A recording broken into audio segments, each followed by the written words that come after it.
lebo toto naozaj spôsobuje veľký krč spoločnosti a spôsobuje jej nielen regres, ale úpadok, ktorý sme všetci svedkami a ktorý v podstate to je jedno, či sme vo verejnom, právnom sektore, súkromnom alebo mimovládnom, znášame ťažko. A druhá taká veľká výzva, ktorú ja by som očakávala vlastne od každého nastupujúceho prezidenta, je zintegrovať všetky občianske, politické, formálne, neformálne zložky spoločnosti. Z tých kandidátov, ktorí sa uchádzajú o priazeň občanov, ani jeden z nich ma nepresvedčil, že má či už odborné alebo aj osobnostné predpoklady, či má aj dostatočné praktické skúsenosti, aby vedel tieto výrazné občianske a oprávnené občianske výzvy naplniť. Takže toľko v úvode a teraz priestor pre vaše otázky. Ja budem moderovať, kto sa hlási poradia tak, aby tu nebol chaos. Každý sa bude počúvať, nebude sa skrácať do reči, aby sme vypočuli, čo daná osoba chce povedať a potom bude na to nejaká reakcia. Takisto mám skúšať. Takže nech sa páči, dáma prvo. Dobre, dáma prvo rade, nech sa páči. Pani Mezenská, ja som Martina Da Silva, skutočný snem. Mám dve otázky. Jednu, prečo používate terminológiu my zhora chceme niečo zmeniť, lebo ste spomínali v dnešnom príspevku, že budete sa snažiť vy zhora niečo zmeniť.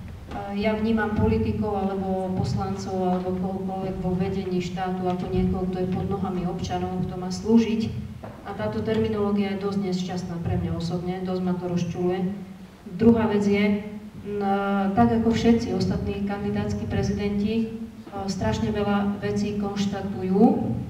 Samozrejme, že tie konštatovania sú potrebné, ale chýba mi tam naozaj, čo s tým urobíme a ako to urobíme. Takže vo vašich vystúpeniach by som už naozaj potrebovala počuť v tejto fáze, ak sa mám rozhodovať vôbec pre vás, že čo konkrétne chceme spraviť a ako to chceme spraviť. Ďakujem. Ja som sa vždy cítila, aj dnes sa cítim, aj v dvojjedinej úlohe poslankyne, teraz kandidátky na prezidentku, vždy som sa cítila byť najviac občanom. Cítim sa byť súčasťou vás. Práve preto ma svojím spôsobom súčasný politický systém odvrhol, pretože neviem sa prirodzene zžiť s týmto prostredím. Ja som hovorila, z dola to meníme, aj z hora to spoločne meníme. Veď to, že vôbec kandidujem na prezidentku, je len a len výsledkom splnenej podmienky občianskej účasti a vyslovenej podpory formou nazbieraných 22 057 podpisov. Je to jasný občiansky projekt. Takže ak hovorím v množnom čísle prvá osoba, tak je to preto, že sa cítim byť súčasťou tohto občianskeho diela.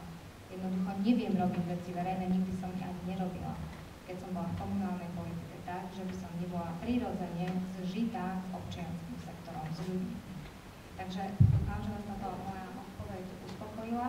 A druhá otázka, no čo robím? Ako poslankyňa som otvorila kauzu SPPčka, kde do dnešného dňa mi nikto nevie vysvetliť, prečo sa tunelujú zdroje SPP.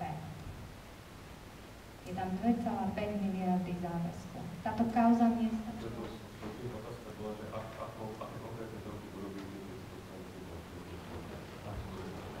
Tak v prvom rade sa obklopím ľuďmi z rôznych odvetví, ktorí sú vyprofilovanými, prirodzenými autoritami z toho, ktorého odvetvia.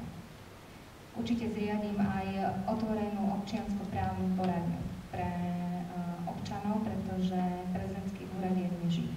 Otvorím prezidentský úrad občanov, aby sa vlastne zvýšila spolupráca a komunikácia medzi občanom a medzi prezidentským úradom, medzi prezidentom. No a potom tie ďalšie opatrenia, tak samozrejme, že je potrebné vyhodnotiť audity prijímaných, vyhodnotiť jednotlivé zákony, kde je nápad a kde je podozrenie na lobistické presadené záujmy, korupčne presadené záujmy a bude potrebné samozrejme zvážiť, v svojich pozíciách. Je potrebné urobiť a vyhodnotiť aj audit našho členstva v Európskej únii a NATO. Takže tých víziev je naozaj veľmi veľa, viac menej budú postupovať tak, ako bude vôbec samotná príprava spoločnosti a vás na to, aby ten prezident mohol spolu so širokou občianskou podporou uskutočňovať. K tomu chcem povedať, že nie som teoretik, som praktik, jednoduchý človek, takže nepatrím medzi ľudí, ktorí majú potrebu len rozprávať, ale konať. To je dôvod, prečo som dnes medzi vami. Nie som poslanec, ktorý je uzavretý, hermeticky uzavretom parlamente, nemá kontakt, priamy kontakt s prebudzajúcimi sa neformálnymi štruktúrami, ale aj dnes ako poslanec dávam dôkaz, že chodím medzi vás, konám. Som s vami stále v kontakte. Je tu nejaká reakcia na reakciu pani Vezenskej? Ešte skôr, než pôjdeš ty, tak prvý, potom druhý, dobre? Tak si má reakcia, tak pôjdeš tretí a potom raz vlastnú otázku, dobre? Prvý, druhý, tretí. Ďakujem pekne, takže ja som stále reagujem. Volám sa Tibor Kováč, ešte si nevysám. Reagujem ďalej na túto tému. Chcem sa teda spýtať, ja si myslím, že je to dobrá vec, že budeme spolupracovať s občanmi, z nejakých párov. Ale aby to bolo možné tak, ako pán Šolc povedal, bolo by dobre potom mať aj nejaké konkrétne štruktúry za sebou a celú túto spoluprácu mať nejak zorganizovanú a nejak objektivizovanú. To znamená, že mať nejakú zmluvu s občanmi alebo nejaké záväzné vzťahy, ktoré ja potom aj budem dodržovať, lebo je logické, že ja neviem, vy by ste si vytvorili nejakú spätnú väzbu na tých občanov a vytvorili by ste nejaký mechanizmus, ktorými by tí občania mohli napríklad rozhodovať o tom, že aké kroky podniknú. Tak ma zaujíma, či takéto niečo máte v pláne a potom, že ako by to bolo záväzné, lebo je veľmi ľahko súhlasiť s občanmi, pokiaľ sú to isté, čo ja. Ja by som od prezidentského kandidáta chcel takú nejakú zmluvu, že napriek tomu, že ja nebudem súhlasiť s tým občianským rozhodnutím, ale budem vidieť, že tá požiadavka spoločnosti je, ja sa zaviažem, že ju splním. A takisto hovoríme v tejto demokratickej spoločnosti o tom, že voľby sú super vec, ale chýba nám tá spätná väzba na občana.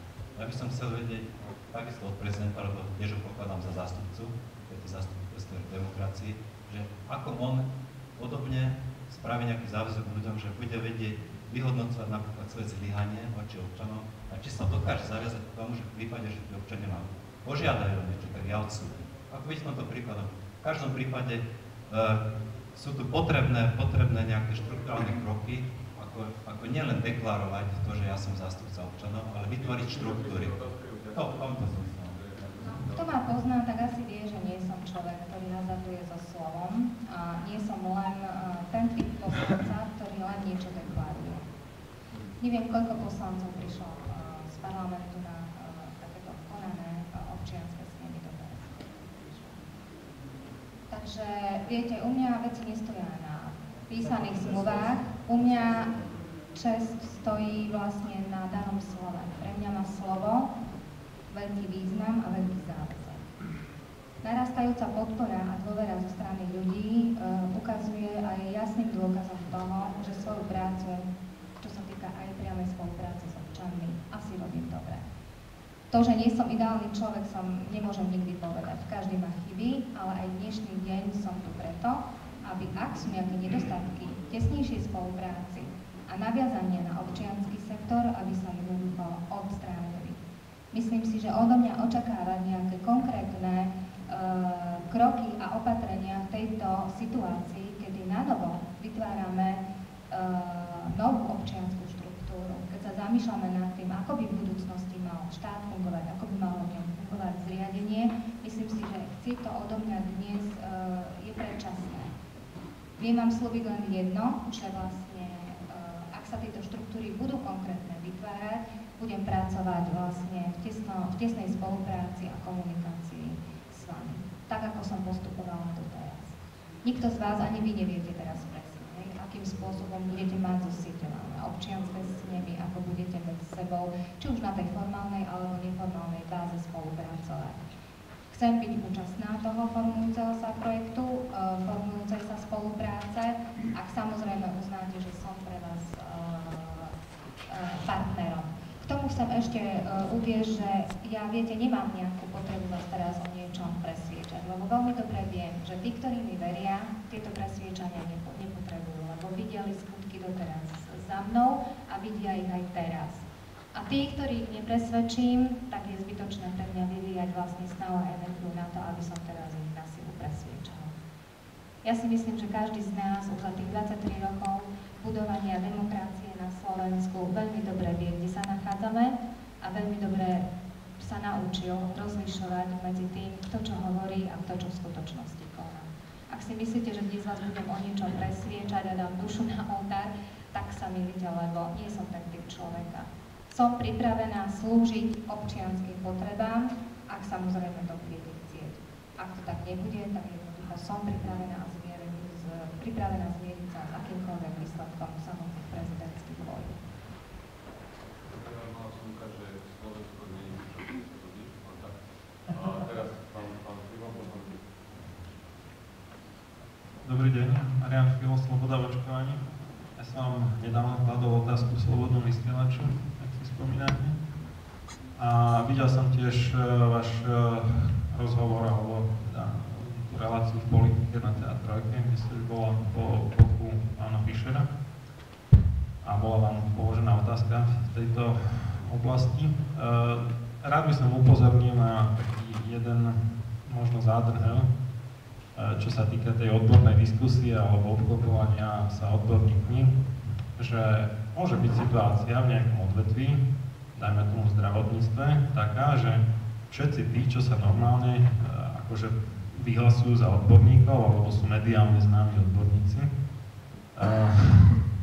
sú minimálne v konflikte záujmov, ak nemám rovno povedať, že sú skorumpovaní.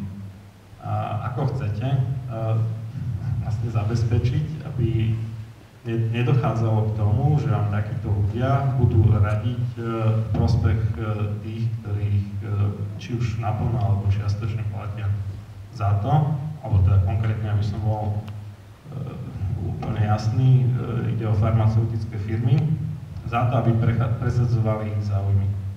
Takže viem, že v oblasti medicíny možno nie ste až tak zorientovaná ako ja, alebo možno niektorí ďalší tu prítomní, povedzme aj Filip. A každopádne je tu takéto jedno nebezpečie. Čiže to je možno z časti otázka, z časti určité upozornenie, ako sa nepopáliť. V prvom rade chcem zdôrazniť, že neprichádzam medzi vás ani nekandidujem ako váš nepriateľ. Ja si myslím, že som sa dosť vyhranila svojím postojom, aj občianskym, aj poslaneckým, že pokiaľ sa v štáte neodstráni korupcia, to je jedno akom odvetví, či v odvetví energetiky, zdravotníctva, školstva alebo výstavby, tak sa táto krajina dopredu nepohne. To vo všeobecnosti. Čo sa týka vlastne toho možného prepojenia a stretu záujmov medzi štátnymi zložkami, ministerstvom zdravotníctva, poisťovňami a farmaceutickým priemyslom, o tomto prepojení viem a bolo by zbytočné teraz hovoriť, že takéto prepojenie jednoducho neexistuje. S týmto sa bude tiež potrebné vysporiadať.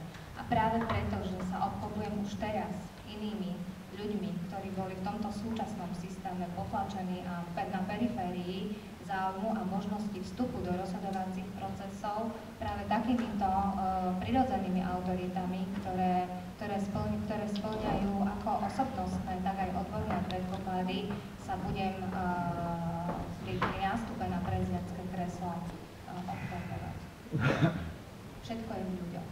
Takže ja verím, že tento systém vyplaví ľudí, ktorí nie sú len odborne zdatní, ale majú aj morálne predpoklady, osobnostné predpoklady na to, aby sme sa nedostali k takémuto stretu záujmu, na ktorý dnes zdravotníctvo doplácame. Potom pôjde ešte niekto, ktorý som vedel poradil? Dobre, Borej. Dobrý deň, ja sa volám Tibor Moravčík a ja by som